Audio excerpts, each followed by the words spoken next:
Si alguna vez has trabajado con iluminación en Unreal Engine 5, seguro que te has encontrado con el dilema de la optimización. Luces en tiempo real que consumen muchos recursos, sombras costosas y la necesidad de encontrar un balance entre calidad y rendimiento. Pero ¿y si te dijera que hay un sistema que permite gestionar miles de luces dinámicas de una manera muy eficiente? Hoy te voy a enseñar qué son las Megalights en Unreal Engine 5, cómo funcionan internamente y cómo puedes usarlas para optimizar al máximo tu proyecto.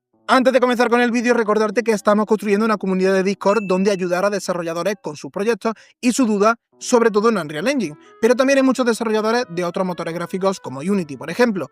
No pierdes nada en unirte y echarle un vistazo. Te espero allí. Ahora sí, vamos con el vídeo. Bueno, la pregunta del millón del vídeo de hoy. ¿Qué son las Megalights? Las Megalights son un sistema avanzado de gestión de luces en Unreal Engine 5 diseñado para manejar grandes cantidades de fuentes de luz sin impactar drásticamente en el rendimiento. Permiten que puedas tener cientos de luces e incluso miles de luces dinámicas en pantalla con un impacto mucho menor en la GPU. Funcionan básicamente agrupando luces en un solo buffer de renderizado, optimizando el cálculo de sombra y la iluminación en general. Cuando hablamos de buffer de renderizado nos referimos a la memoria intermedia que la GPU utiliza para almacenar información temporal mientras se genera una imagen en pantalla. Estos buffers son esenciales para el procesamiento gráfico porque van a permitirnos dividir el trabajo en etapas optimizadas y reutilizar información cuando sea posible. Las Megalights en Unreal Engine 5 utilizan un solo buffer de renderizado para agrupar múltiples luces y optimizar así los cálculos de iluminación. Para entender esto a fondo, veamos cómo funciona el pipeline de renderizado en relación con la iluminación y qué diferencia las Megalights de los métodos tradicionales. Lo primero, ¿qué es el buffer de renderizado? Como hemos comentado, el buffer de renderizado es un área de memoria dedicada en la GPU donde se almacenan datos de gráficos temporales antes de enviarlo a la pantalla.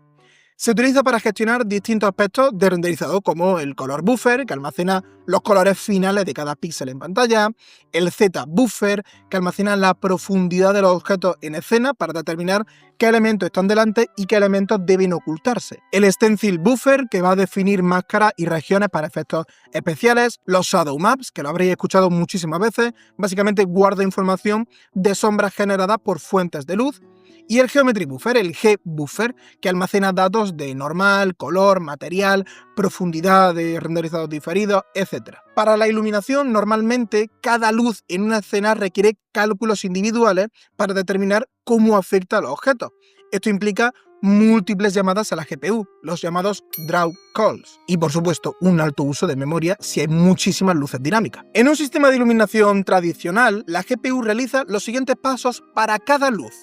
Determina qué objetos están dentro del área de influencia de la luz. Se usa un frustum cooling o detección de volumen para saber qué objetos necesitan ser iluminados. Un frustum cooling es una técnica de optimización en gráficos 3D que básicamente descarta los objetos que están fuera del campo de visión de la cámara, evitando que la GPU haga cálculos innecesarios para elementos que no se ven en pantalla. El segundo paso será calcular la contribución de la luz en cada píxel visible. Se toman en cuenta propiedades como la intensidad, el color y el ángulo de incidencia. La tercera será procesar la sombra en caso de que estén activadas. Se genera un shadow map si la luz proyecta sombra.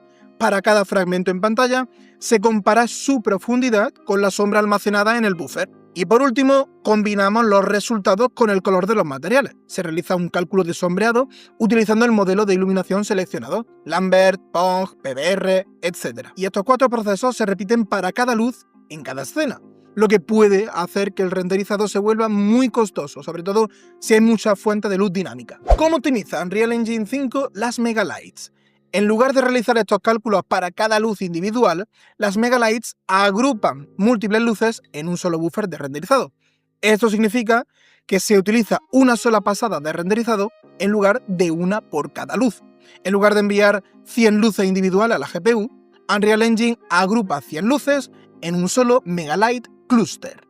Se combinan las sombras en un solo buffer de sombra. En lugar de generar múltiples mapas de sombra individuales, las sombras de todas las luces se agrupan y se calculan en un solo buffer optimizado. Lo tercero será agrupar las luces según proximidad y características. Se identifican luces con características similares, tipo de luz, intensidad, radio de alcance, y se procesan en conjunto. Por último, Unreal Engine utiliza un enfoque híbrido entre renderizado diferido, el Differred, o el Forward Plus, seleccionando la mejor estrategia para cada situación. Pero ¿cómo afecta esto al rendimiento? ¿Realmente es bueno?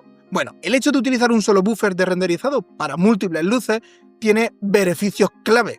Menos draw calls, como he comentado, en lugar de tener cientos de llamadas a la GPU, se agrupan muchas luces en una sola operación. Menos consumo de memoria, los shadow maps compartidos entre múltiples luces te van a reducir muchísimo el uso de VRAM. Mayor eficiencia en escenas con muchas fuentes de luz pequeñas, los entornos con muchas luces como ciudades nocturnas o interiores complejos pueden verse beneficiados enormemente de este sistema. Y cuarto, menos overdraw, se evita el desperdicio de procesamiento de luces que no afectan visualmente a la escena. ¿En qué casos podríamos utilizar Megalights? Bueno, las Megalights son perfectas para situaciones donde hay muchas luces pequeñas o medianas en escenas como calles y ciudades nocturnas, el típico juego de mundo abierto con faroles y luces neón en edificios. Interiores con múltiples luces, laboratorios, estaciones espaciales o escenarios cyberpunk llenos de luces LED. O juegos de terror o ciencia ficción, escenarios oscuros donde hay linternas, luces de emergencia, señales luminosas, etc. Por supuesto, tiene limitaciones. No es ideal para luces de gran tamaño. Si una luz afecta a grandes áreas, no se beneficia tanto del clustering y puede seguir siendo muy costosa en rendimiento. Tiene pequeñas diferencias en iluminación. Debido al agrupamiento, puede haber ligeras variaciones en cómo se calcula la luz en comparación con luces individuales. Y por supuesto depende de la GPU. El rendimiento varía según la arquitectura de la tarjeta gráfica. Las GPU modernas son las mejores manejando este sistema, pero las más antiguas les puede costar un poquito más. Muy bien, todo es perfecto, todo es maravilloso. ¿Cómo activo las Megalights? Para activar las Megalights en Unreal Engine 5 debemos seguir los siguientes pasos. Lo primero, irnos al Project Setting, la sección Rendering, buscamos la opción Megalights y la activamos. Y ya está. Ahí acaba todo. Activado está. Está activado, pero necesitamos saber ciertas cositas. No todas las luces pueden beneficiarse de este sistema, así que es importante utilizar Point Lights y Spot Lights con ciertas configuraciones específicas. Asegúrate de que las luces estén en movable, para aprovechar al máximo la optimización en tiempo real. Al contrario que al vaquear luces, que únicamente podemos utilizar luces estáticas y estacionarias, Megalight nos permite utilizar luces dinámicas y optimizadas. Ahora lo que nos queda es ajustar parámetros dentro del Megalights. Dentro de Render Settings podemos controlar el número de luces que se agrupan dentro de un solo buffer. Los valores recomendados, por lo menos para hacer pruebas, yo te diría que son el Megalight Cluster Size, ponerlo sobre 512 para grandes escenas, y el Max Megalight Count, o sea, el máximo de luces por clúster, unas 1000, dependiendo siempre de la GPU, de la gráfica. Muy bien, pues con todo esto pasaríamos de una escena horriblemente optimizada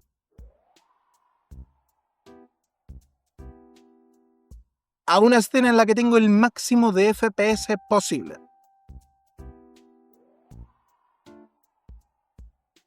Espero que te haya gustado el vídeo. Si tienes alguna pregunta, alguna sugerencia, déjala en comentarios o únete a nuestra comunidad de Discord. Y dicho esto, hasta el próximo vídeo.